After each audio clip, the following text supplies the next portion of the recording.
You've seen it before. AI videos of cats starring in soap operas or robotic sales messages that sound like they're written by an electronic trash can or so. We call that AI slop. It's real popular right now. You probably have seen it there. Seems like it's all over the internet, all over YouTube and Instagram, TikTok, and other places. But here's the thing. AI doesn't have to turn us into slop machines. You like that little term, slop machines. You don't have to do that. Instead, we're going to use AI right, which actually, here's a concept, going to make us more human. Yes, and in business, it helps you to communicate with others more. Because in a world where there's way too much AI, some are saying, when you stand out as a genuine, authentic human being with a real message, you're helping them. It's not just some cardboard image on the screen, but rather, hey, it's just me here, but here's some information you can really use. Here's something that's going to change your life. That's going to help you to stand out. You see, I like to say it's not either or. It's both and. You want the AI there. Yeah, we're using it. But you also want that human connection. You put those together with the human connection overriding everything. This is what you're going to get. And in this episode, that's what I'm going to talk about, how you can use that to be able to get rid of the AI slop stuff and replace it with what I like to call our commerce. I talk about relationship marketing, and I say it's wonderful to have the e-commerce. That's real good. The electronics, we use that. I love it. But what matters is the R commerce. Matter of fact, wrote a book on that. Yeah, a while back. This is an old book, but we got it here. But I talked about relationship marketing. It's not about e-commerce, electronics. It's about the R commerce, which is relationships. And AI now wants that more than ever. Hi, I'm Terry Brock, and with Stark Raving Entrepreneurs, Gina Carr and she's my partner, and we talk about how you can use it and how you can use it in some ways to really build your business and make it work. So in this episode here, we're going to talk about what AI slop is, kind of things that are, how to spot it, and then, most importantly, how you can avoid it. Stay away from that, and how to use AI to build stronger human-to-human relationships. That's the key in business. So it'll be very much supportive, mutually beneficial. When you think about it, that's what business is all about. The free market is for people helping each other voluntarily, there's a key term, peacefully, another key term, and interacting with each other, helping each other. That's what the free market is all about. And so we want to stay away from what we're seeing with AI and some of this AI slop. The Guardian was telling us that magazine, or newspaper, I should say, over in England, talked about the AI slop. It's really just flooding YouTube and other channels with the surreal, low-quality content. It's just something that's manufactured. Also, the Washington Post talked about it's making creators that are making money by gaming this, which means they're getting a lot of clicks. People are watching that, but it doesn't really build relationships for long-term connections. What we're talking about is that long-term connection, not just a flashy video that got a bazillion, I think that's the exact number, a bazillion views. Good, but then what are you going to do next time, Sparky? Come on, you got to get with us here. And you know, this really matters because you see, if you're just feeding the noise, it's cheapening the authenticity that is so important. You want to make sure that your message is genuinely authentic. And how you do that? Well, again, it's not about the e-commerce, it's about the R-commerce. Building relationships. The R commerce means that you're developing human connections because in the state of business, when we're in business, we want to make sure that the needs are met on both sides. That's the beauty of the free market system. You've got people say, hey, I want to get what you've got there. I want to buy your bagels. I want to buy that car. I want to hire you to coach me on something. And what do you charge for that? You want to make sure that it's affordable to them and profitable to you as a provider. And we're all consumers as well. When we're buying something, we want to make sure we're getting value for it. Sure, we need to put our money down, but I also want to make sure I get, for every dollar I put down, I'm getting, in my mind, double, 5 times, 10 times value when I do that. And that is the key. You know, one of the ways that you can do this is to make sure that you're tying into the personal needs of people, what they've said they want. This means in the past, you'd keep track of what they say. If they say, yeah, you know, I really like the cars that are red. And let's say you're selling cars. And they say, yeah, I like red cars. You make a note of that. And smart salespeople then would say, she likes red cars. Okay, good. You make a note of that so the next time you see that person, you remember it. Of course, today, what we can do is we can let the AI remember that with their permission. Privacy is critical. So, with their permission, you're recording those kind of details that they choose to share with you. So, it's a matter of putting something together that doesn't say, in an email, dear, and then in brackets, first name, da da da da da. Come on, we all know that's fake. But what you want to know is their real interests. What is it that they're looking at and what helps them and what are they looking for? Okay, now I want to give you 5 clear steps that'll help you to stomp out AI and to build your business using genuine, mutually beneficial, caring relationships, the R commerce. Number one, you want to pause before you post. So you want to find out, is this really adding value or is it just adding more noise? It's easy to create content today, easier than ever before, which means there's a bigger supply. But you know that old supply and demand thingy they told us about? I remember back in business school, they told us there were this thing, supply and demand, and you can never get rid of that. Hey, Congress, that's the way it works, okay? You can't get rid of that. Wish they'd learn, those knuckleheads would learn that. But that's a whole nother thing. But the idea is you want to think about what are the ramifications? How is this going to help people? What are the main things we want to do? For instance, what I'm looking at here is I know that you are probably experiencing some of this AI slop that's out there. And we feel like, oh, it's too much of it's too much. Well, here's a solution. The solution is our commerce. The R commerce, the relationship marketing, this is the key. And a critical component on that, one that I really like a lot, that we studied a lot in the MBA program, was market research. I remember going to a couple of different marketing research classes. I really liked it. It's kind of like a doctor would check your pulse and look in your mouth and go, oh, and whatever wonderful things the doctors do, they know that means something's okay, or, oh, there could be a problem over here, and they look into it more. Well, we as marketers have to be kind of doctors of the marketplace, doctors of our business, and to help our customers find the solutions for them.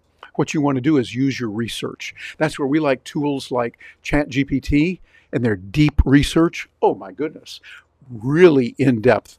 Sometimes it takes a little bit longer, but I highly recommend looking into that. We've talked about that before here at Stark Raving Entrepreneurs, and that gives you a real advantage. We've also used Perplexity and their labs. Perplexity Labs, I think, is real good. Now they have a research as well. The labs goes even deeper and gives you even more. I'll tell you, this is a great tool that they have on Perplexity. I also like Grok. I use Grok because it gives me some answers that I might not get elsewhere. And I'm using those 3 predominantly. Now, there's some other good ones out there. Claude is great. I've used that and love it. Gemini from our friends at Google, coming out stronger and stronger all the time. And I'd be interested, what tools are you using? Please leave a comment in the notes below, however you're getting this video, and let us know what are some of the tools that you're using for AI.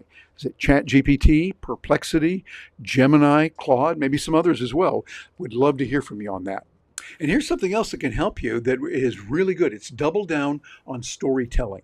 Find out what has worked, what is working for you, and what's working for others. As an example, one of the things that helped us recently, we were working with a client of ours who is a manufacturer in the gaming industry, something that we haven't done as much, but we did the gaming, looking at what they're doing there. And this company saw what we were doing. We gave them some extensive reports using the research capability, and they came back saying, wow, our people didn't even know about that. But we checked you out, Terry, and hey, it was true. What you said was right. Well, it's because we looked at the research. I looked at it from several different angles, went in depth on it. Yeah, it takes a little bit of study and work, but we're talking with the work we can get from Perplexity with their labs particularly, and what you can get from ChatGPT and their deep research today. This is at a PhD dissertation level of accuracy and differentiation. Real important to understand that. Understand how you can help people looking at what's going on. The research is great. Before, in the past, I'd go out like an idiot and go, oh, I think the market wants this. Well, okay, and I'd create the content. Can anyone relate to this? Create the content, it's going to be super duper. And then crickets. Yeah, you know what I mean? It's like, ah! I want it to get better. Well, by doing the research, you can find out this is what people are looking for. I can give you an inside tip just between you and me. When I came up with what I was going to talk about today, I saw there was a lot of interest in the AI slop that's out there. I hadn't heard that term before. Heard a couple of days ago when I started doing my research for this. And I thought, okay, let me do a little bit more research. So I went in depth with Grok, with Perplexity, with ChatGPT, looking at what's there. Got a host of information that I'll be using in my presentations when I do a lot of professional speaking for groups here and there, talking about that, and I customize that to them, make sure that it's really relevant to their industry. This is what you can do. Find out what's going on. Use the different tools. I really like Grok, Perplexity, and ChatGPT. Nothing against any of the others out there, and I use those too. But you want to find, I would say, at least 2, maybe even preferable 3. That way you're getting some different insights, looking at different kinds of areas that are of interest to them. Oh, and here's a biggie. What you want to do is you want to personalize with care. Make sure that what you're doing is you're finding out what it is that people are really interested in. Harvey Mackay talked about this years ago with his Mackay 66. Brilliant information. Harvey Mackay is a buddy of mine. We're in the Speaker Hall of Fame together as professional speakers. He has taught me so much and helped me a great deal. He talks about his Mackay 66, where you'd get, yes, their name and their address and phone number and those kind of things, but even more important, information like, what do they like? Did they like green or blue on this widget that you're selling? Or where did they go to school? Are they real big fans? Or are they cheers of this team or that team? How about politically? That's good to know, because if they're on this side and you're over on that side, make sure you tread carefully in that. In today's world, that could be bad. So just as you pick up little things about it, store that. Well, Harvey did that with paper and pen, which I think was great, still is good, but even better now today is to use AI, to start feeding that in there so that then when you talk to someone, you might talk to, say, hypothetical Margaret Smith, that could be a prospect of yours. You've met her, she just hasn't bought yet. Well, as you hear what she likes and what she doesn't like, you hear she's got a husband named Fred and they've got 3 kids that are in soccer or whatever, something like that. You find out about that and store it. And then AI can remember that so that the next time you talk to Margaret, my hypothetical Margaret here with air quotes, you can say, Margaret, nice to hear from you again. By the way, how is Fred doing? And are the kids still in soccer? Something like that is not fake. It's real. You're doing what human being to human being can do and make it real. This is critical. Oh, and this last one here, it's so important. It really just gets me when tell me if you can relate to this. Somebody you talk to and they go, how you doing? And they go into a long diatribe about a monologue really of what they're doing and how they're doing this and they do this. And they have what I call eye trouble. Now, I don't mean the letter I. I don't mean EYE. I do mean the letter I. Yeah, that's what I mean. See, Mom seems to say eye trouble or so, but really it's the letter I. They're always talking about themselves. Well, I did this, I do that, and I did this. And when I go here, I remember years ago, I had spoken at a group and I really enjoyed it. A great group here in Orlando, matter of fact. And I was out walking around, going over to Starbucks for some morning coffee, and I saw a woman who was from that group. She introduced herself, and I said, yeah, I think we met before, and we did. So I sat down, she had some coffee and I did. And the lady went on and on and on about herself just all the time. And she'd ask me, well, what do you think? I said, well, I think it could be. And then she'd interrupt to jump in with her ideas. We went on. I thought, let me just see how this goes. I had a little bit of time. And I was watching my watch and her watch and look over there and just see how long it's going to go. She went on for like 45 minutes talking about herself. And then finally she said, oh, well, I've been doing talking here. What about you, Terry? Where are you going? Or what are you doing these days? And I thought, well, okay. Well, let's see. I'm getting ready for tomorrow. I've got a trip out to Los Angeles. And she interrupted me right there and said, oh, Los Angeles. Well, I was in Los Angeles a month ago. And when I was there, I did da-da-da-da-da. And I thought, oh, man. I wished her well and went on my way. I don't think I've ever seen her since. Don't even remember the woman's name. So whoever it was. But nice lady. It's just concentrating only on herself. Think about that. What you want to do is you want to engage with others. You want to engage in conversation. Ask them. Do more listening than you do talking.